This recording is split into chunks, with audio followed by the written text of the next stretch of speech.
What's up, guys? Yeah, microphone's broken, as you can see. If you haven't been watching my previous videos, I've been saying that I know that I'm really behind on reviews, but I'm just grinding through them, going to get them all released because I don't want to just completely disregard their existence. I saw lots of films in the past 3 months, and I want to review all of them and get them all out in one go so you can watch, I don't know, whatever you want to watch. But today we're talking about Jojo Rabbit, directed by Taika Waititi. I didn't actually write any notes for this film. Usually I write notes for films that I'm watching and that I want to review. But this is just going to be a freestyle. So let's do it.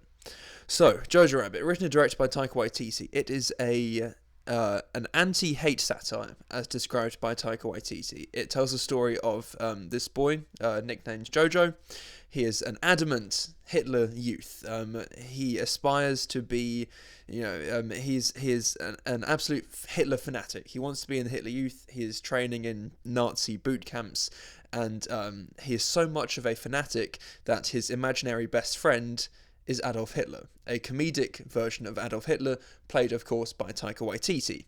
And this comes into conflict. His beliefs come in direct conflict with the fact that he discovers that his mother is hiding a Jewish girl in their attic. And that's the conflict. And this film, I've seen it twice, I liked it even more second time. This film is actually really good. It was actually really divisive when it came out at festivals. Really, really divided opinion. And I thought that was interesting because going into this film, this was one of the most hyped films of the year. At least that was the way I saw it. Taika Waititi really blasted into Hollywood with Thor Ragnarok, and then everyone was on the Taika Waititi bandwagon waiting to see what he did next. So it was quite interesting to see the very polarizing reception that this got when it debuted. But I really enjoyed it, and as far as I can see, lots of other people are also really enjoying it.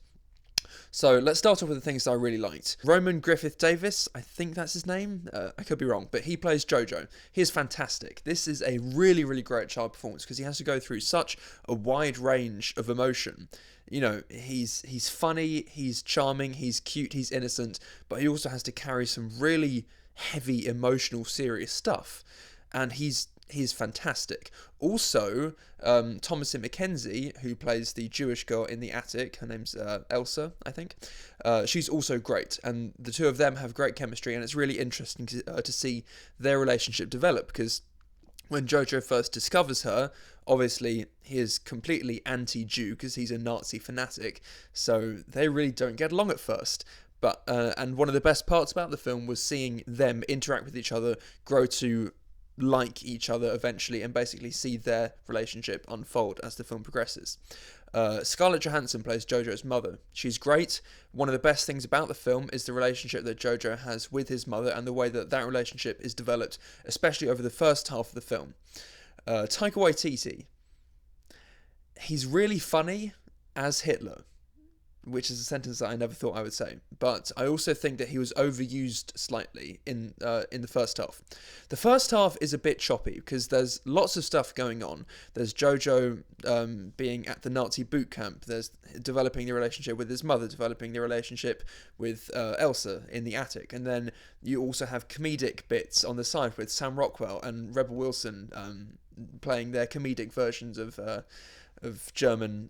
Sam Rockwell is a German soldier who runs a boot camp, and Rebel Wilson is his secretary. Stephen Merchant shows up as a Gestapo officer. There's just lots of stuff going on in the first half, and taken on their own as individual bits, they're all really funny and they all work. But it's a bit choppy because there's just too much going on in that first half. Second half improves drastically. In the first half, the pacing is a bit iffy, but the second half, a few of those subplots are cut out, and it's much more streamlined. There are less things going on, and the film really focuses more on the things that matter. So the relationship between Jojo and Elsa, and Jojo and his mother. Those are the two main relationships, and the film is really funny. I haven't been talking about that enough.